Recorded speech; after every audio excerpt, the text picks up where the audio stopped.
오늘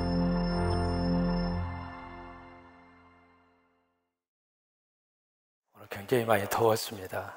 땀 많이 흘리셨죠? 서로 한번 축복하십니다. 은혜 받고 행복하세요.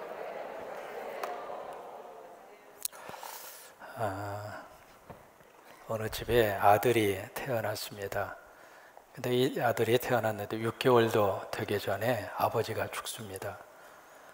근데 아버지가 죽으면서 그냥 죽은 것이 아니라 아들한테 뭔가 하나를 물려줬는데, 재산을 물려준 것이 아니라 결핵균을 물려주고 갔습니다. 그래서 이 6개월 된 이 아이가 결핵성 관절염에 걸리게 된 거죠. 그 걸렸으니까 어렸을 때부터 이제 다리를 자를 수밖에 없었잖아요. 이 어머니가 이 아들을 이렇게 기르는데 어머니가 행상을 통해서 아이를 길러요. 근데 행상을 하면서 뭘 했느냐면 개를 들었거든요. 근데 이 개가 깨졌어요. 여러분, 개가 깨지면 개판됩니다. 그러다 보니까 행상을 통해서 개를 하다가 개가 깨지니까 빚에 쪼달리게 됐죠. 결국 이 아이를 외갓집에다가 맡겨놓고 이 엄마가 도망갑니다. 그래서 이제 외갓집에서 이 아이를 기르는데, 그래서 겨우 초등학교만 졸업하고 끝났죠. 그래서 이 길거리에 마치 버려진 아이처럼 그렇게 이제 이분이 자라나게 되는데, 그러니까 불량 학생들하고 어울리고 말 그대로 막 가는 인생을 그렇게 이분이 살게 되는데, 이제 그러다 보니까 이 행동도 나빠지게 되고 언행도 나빠지게 되고요.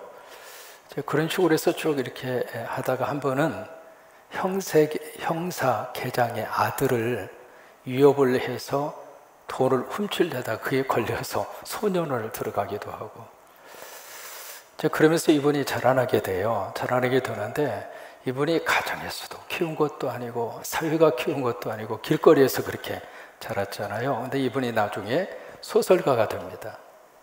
소설가가 돼서 그분이 쓴 책이 어둠의 자식들이라고 하는 책을 써요. 이게 1980년대에 베스트셀러가 됐습니다. 또 하나 이분이 쓴 책 가운데 하나가 꼬방동네 사람들이라고 하는 책을 써요. 혹시 보신 분이 있을지 모르겠습니다. 그리고 이분이 13대 도봉구 국회의원이 됩니다. 그리고 이분이 교회 장로가 됩니다. 이철용 씨라고 하는 분입니다. 참, 어떻게 그런 환경에서 이렇게까지 귀하게 그렇게 자라날 수가 있었을까? 어떻게 그런 환경 속에서 이렇게 참 귀한 삶의 자취를 남길 수가 있을까? 그 생각을 하게 되는데, 오늘 성경에서 만나는 또 한 분이 있습니다. 그분이 누구냐면 입다입니다. 입다. 이름이 입다거든요. 그 입다라고 하는 이 사람의 삶을 들여다보면 입지전적의 인물이에요. 우리 1절을 같이 한번 보시겠습니다. 입다가 어떤 사람이었는가? 1절 다시 한번 읽습니다. 길르앗 사람 입다는 큰 용사였으나, 자 보세요. 그냥 용사가 아닙니다. 큰 용사입니다. 뭐예요? 싸움 잘했다 그 말이에요. 싸움도 그냥 싸움이 아니라 한 번 붙었다 하면은 백전백승할 수 있을 정도로 큰 그런 용사였는데, 이 사람의 출생이 누가 낳았어요?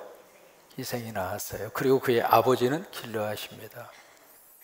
여기 이제 1절에서 5절까지 길르앗이라고 하는 이름이 자꾸 반복이 되는데요. 하나의 길르앗은 지명 이름이고 또 하나의 길르앗은 사람 이름이에요.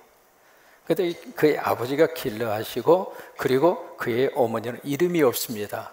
그의 어머니가 기생이었어요. 이 기생이라는 말은 다른 말로 말하면 창녀라 그 말이에요. 그러니까 이 입다라고 하는 사람은 자신의 출생 자체가 그렇게 떳떳하지가 못합니다.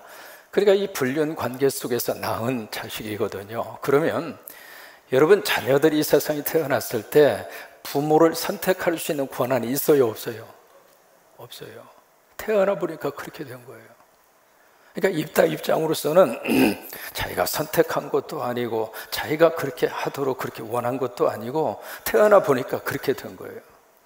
이제 그런 속에서 이 입다가 태어나게 됐는데, 그러니까 어렸을 때부터 입다의 마음과 생각 속에 뭐가 가장 가득하게 차 있었을까요? 자존심이 구겨진 거죠. 이제 그런 속에서 삶을 출발하는 사람이 입다입니다. 그런데 2절에 보시면은 또 한 번 무슨 일이 발생을 하느냐면 2절에 길르앗의 아내도 그의 아들들을 낳았더라. 여기에 길르앗의 아내는 본부인입니다. 앞에서 기생의 자식의 아들로 태어난 사람이 있다고요. 그 다음에 본부인도 아들들을 낳아요. 그러니까 아들들을 한두 명 낳은 게 아니죠. 그래서 많은 자녀들을 낳는데 그 아내의 아들들이, 본처의 자식들이 자라나게 돼요. 자라나면서 입다를 어떻게 해요? 쫓아냅니다. 쫓아내면서 하는 말이 그에게 이르되 너는 다른 여인의 자식이니, 다른 여인이 누구냐면 바로 기생이란 말이죠. 창녀의 자식이니 우리 아버지의 집에서 기업을 잊지 못하리라 한지라. 이 서자의 자식은요 상속권이 없었습니다. 그래서 그 아버지 집에 있다 하더라도 아버지의 자식으로 인정을 받을 수가 없었거든요. 그러니까 그 이야기를 하면서 입다를 바로 그 집에서 쫓아냅니다. 여러분, 여기 쫓아냈다, 이 큰 용사잖아요. 싸움을 잘하는 이 사람인데 이 사람을 자기 집에서 쓸모없는 사람이라고 생각을 하고 그 집에서 쫓아낸 거예요. 그러니 입다의 마음과 생각 속에 얼마나 가슴 속에 깊은 상처가 그 속에 남아있을까. 사람이 살면서 가장 힘든 것이 바로 뭐냐면 버림당하는 거예요. 근데 버림을 당하는데 특별히 부모로부터 버림을 당하거나 형제들에게서 버림을 당하거나 그 버림을 당하면 사람이 이해가 안 됩니다. 이게 가장 가까운 사람이 서로 의지가 되기도 하지만 가장 가까운 사람으로부터 상처받잖아요. 그러면 이 상처는 도저히 치유하기가 너무 힘들어요. 왜? 저 사람이 어떻게 나한테 상처를 줄 수 있는가? 왜? 가장 가까운 사람이잖아요. 의지한 사람이잖아요. 그리고 의지하고 살았던 사람인데 어떻게 저 사람이 나에게 이 상처를 줄 수 있을까? 상처를 준다는 그 자체가 마음으로부터 이해가 안 돼요. 이해가 안 되니까 그 상처가 치유될 수가 없는 거예요. 바로 입다가 바로 그런 상황입니다. 그래서 이제 쫓겨났어요. 쫓겨나서 자 3절에 보실까요? 어디로 갔느냐면 그 형제들을 피해서 롭 땅에 거주합니다. 거주하는데 거주하는 그곳에 어떤 사람들이 다 몰려들었느냐면 잡류가 몰려들어요. 여기 잡류라고 하는 것은 바로 깡패의 무리들을 말합니다. 이게 사람이 인류가 있고요, 삼류도 있고 이류도 있잖아요. 근데 인류도 아니고 삼류도 아니고 잡류라고 말이죠. 그러니까 이 사람들의 입장으로서는 그 사회에서 도저히 적응하고 살 수 없는 말 그대로 왕따 당한 소외된 그런 계층의 상처 입은 사람들이 전부 거기에 입다를 중심으로 롭 땅에 다 몰려든 거예요. 그러면서 그와 함께 출입하였더라라고 이야기하거든요. 근데 바로 이 롭 땅에서 무슨 일이 발생을 하는가? 바로 여기에 누구를 중심으로 보였죠? 입다를 중심으로 보였습니다. 입다는 지금 어떤 사람이에요? 상처 입은 사람이에요. 상처 입은 자. 그래서 어렸을 때부터 서자의 자식으로 그렇게 태어나서 자기가 선택한 삶은 아닌데 자기에게 주어진 운명의 삶이 너무 지금 버거운 거예요. 힘든 그런 삶의 환경에서 태어나서 지금 어렸을 때부터 계속 상처 속에서 이 입다가 롭 땅에서 그렇게 자라나게 되는데 참 놀라운 것은 그 상처 속에서 이 입다가 자기 인생을 포기하지 않았어요. 오늘 이것이 우리에게 참 중요합니다. 내가 원하지 않는 환경이 주어질 수도 있거든요. 내가 선택하지 않았는데 그런 환경 속으로 내가 들어갈 수도 있거든요. 그게 내가 잘했던 못했던 그런 환경이 주어질 수 있는데 그런 환경 속에서 이 입다가 그 환경에 있는 사람들의 영향을 받아서 그대로 자기의 인생을 끝내고 포기하는 것이 아니라 그 속에서 이 입다가 상처를 가진 사람이었지만 상처 입은 사람들을 싸매주는 치유자로 거기에서 크고 있는 거예요. 헨리 나우엔이라고 하는 20세기 유명한 영성의 대가라고 불리우는 그분이 쓴 책 가운데 상처 입은 치유자라고 하는 책이 있습니다. 그 책에서 보시면은 예수님은 우리의 치유자이시다. 근데 그 예수님은 우리를 위해서 상처 입은 분이다. 그러니까 상처를 받았기 때문에 상처받은 사람을 치유할 수 있다고 하는 거예요.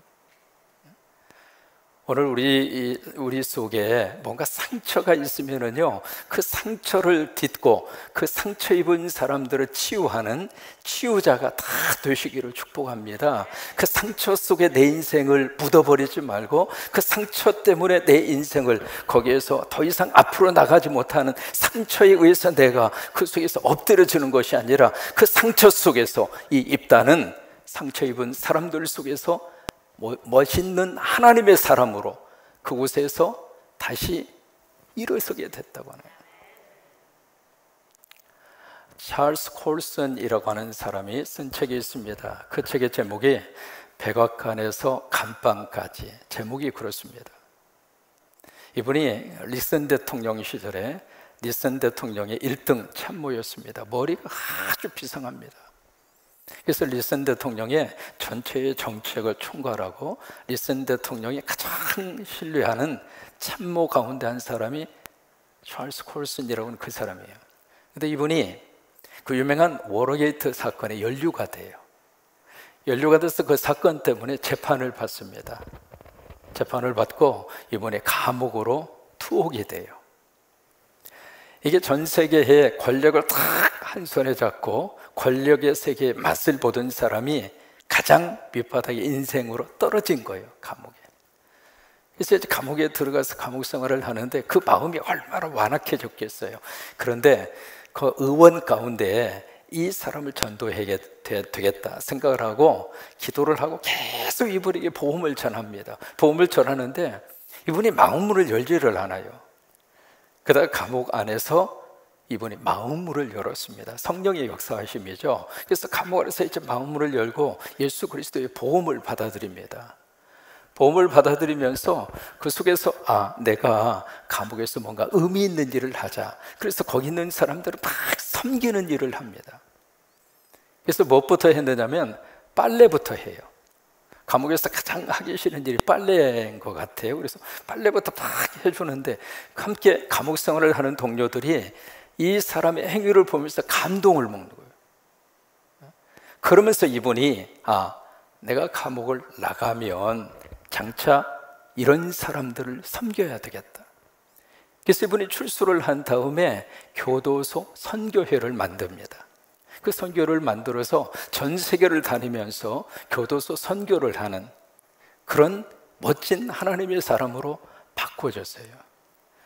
이게 감옥에 들어가서 상처를 받았지만은 그 상처 때문에 상처받은 사람들을 치료하는 치유자가 된 거예요. 입다가 그겁니다. 입다가.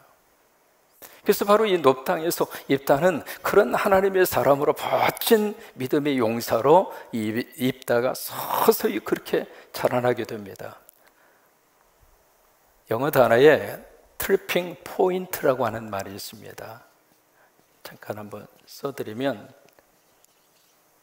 트리핑 포인트라고 하는 말이 있거든요. 이게 무슨 말이냐면 사람에게 살다가 엉덩방아를 막 이렇게 달려가다 엉덩방아를 팡 하고 찧어요. 그 엉덩방아를 찧으면서 그때 내가 실수했구나라고 하는 것을 깨닫는 거예요. 그것을 영어 단어로 트리핑 포인트라고 그래요. 그러니까 입다라고 하는 사람이 바로 그 롭당에서 트리핑 포인트를 경험한 거예요. 그래서 거기서 다시 일어선 거예요. 그래서 상처를 받았지만은 상처받은 상처로 끝나지 않고 상처 입은 사람들을 치료하는 사람으로 그렇게 이제 입다가 자라나게 되는데 4절입니다. 무슨 일이 일어났는가? 얼마 후에 암몬 자손이 이스라엘을 공격해 들어옵니다. 그러자 5절에 보시면 암몬 자손이 이스라엘을 치료할 때 길앗 장로들이 입다에게 옵니다. 그래서 입다에게 와서 욥당에 있는 입다에게 와서 그에게 이제 제안을 해요. 그 제안하는 내용이 6절입니다. 뭐라고 제안하느냐면 같이 한번 읽으실까요?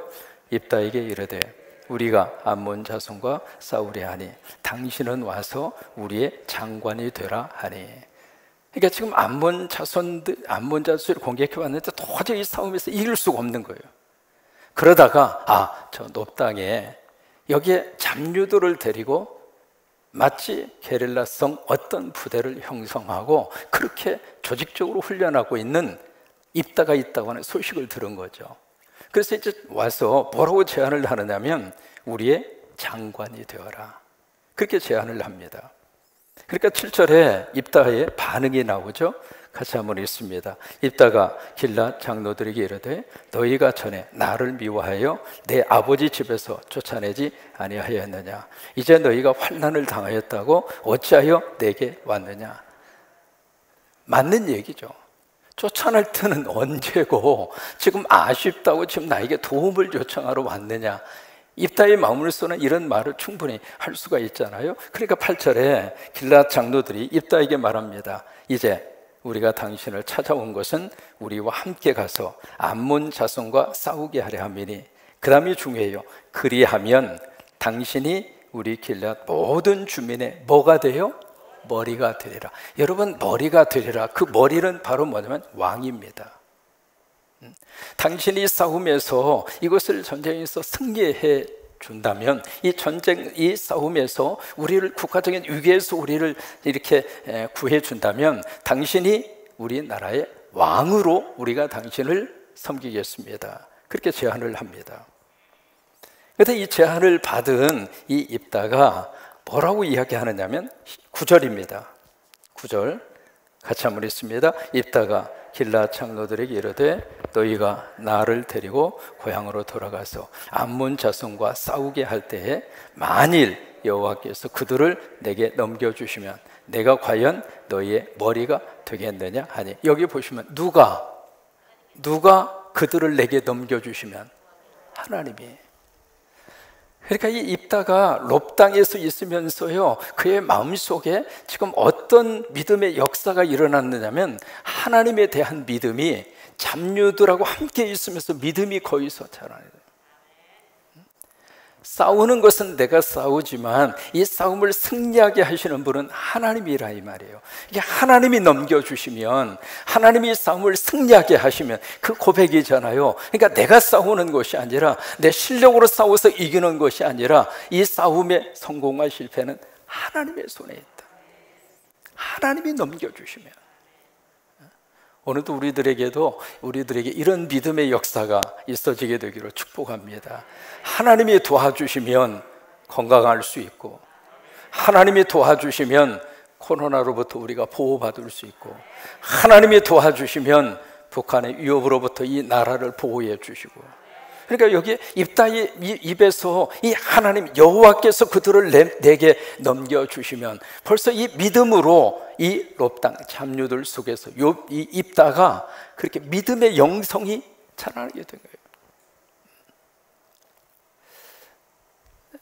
사람에게 말이죠, 뭐가 참 필요하냐면 야성이 때로는 필요합니다.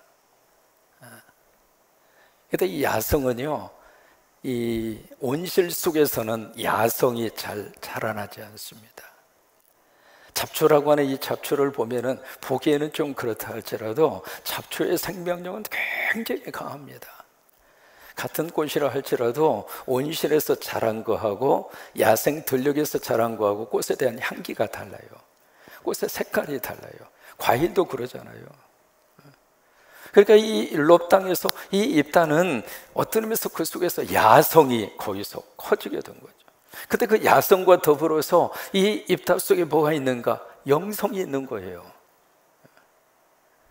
그러니까 야성만 가지고도 사람이 부족하잖아요. 근데 그 야성과 더불어서 이 입다 속에 하나님에 대한 믿음의 영성이 같이 겸비가 된 거죠. 그래서 여호와께서 넘겨주시면,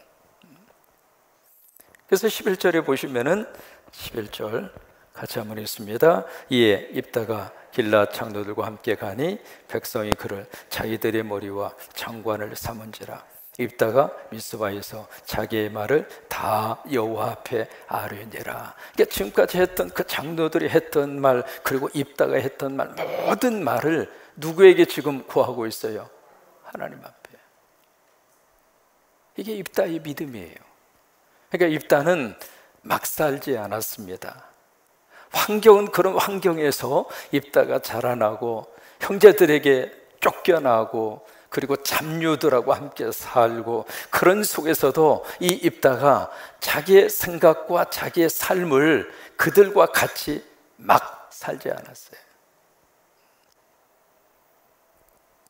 나중에 입다의 삶 속에 29절입니다. 29절의 역사가 나타나거든요. 29절 같이 한번 읽습니다. 이에 여호와의 영이 입다에게 임하시니 입다가 길르앗과 므낫세를 지나서 길르앗 미스베에 이르고 길르앗의 미스베에서부터 암몬 자산에게로 나아갈 때 여기에 입다에게 뭐가 임했죠? 하나님의 영이 임합니다. 그러니까 성령이 임한 거죠. 그러니까 입다를 입다되게 하신 분은 누구냐면 성령님이세요.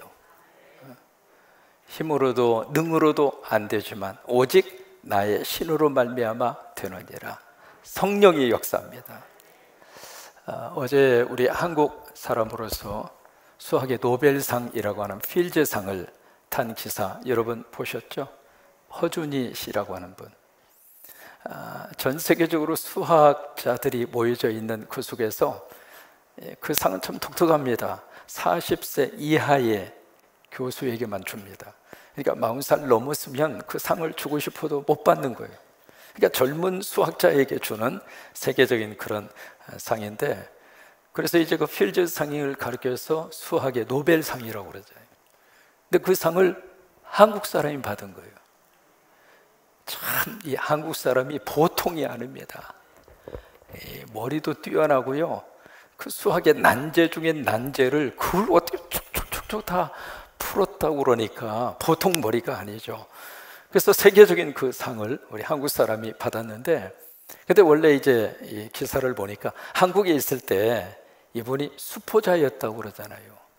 수포자, 여러분 혹시 아세요? 수학을 포기한 사람, 그걸 줄여가지고 수포자라고 그러잖아요. 그러니까 한국에 있은 동안에 수학을 포기했던 사람이 어떻게 미국에 건너가서 그 쟁쟁한 사람들을 다 누르고 수학의 노벨상을 받은 거예요. 그 모습을 보면서 그런 생각이 드는 거예요. 마치 이쪽에서 포기하고 이쪽에서 점수가 나오지 않았다고 인생이 끝난 건 아니라고 하는 거예요. 또 다른 쪽에서 얼마든지 하나님이 주신 그 재능을 발휘하고 그 재능을 가지고 멋진 하나님의 사람으로 쓰임받을 수 있는 기회가 있다고 하는 거예요.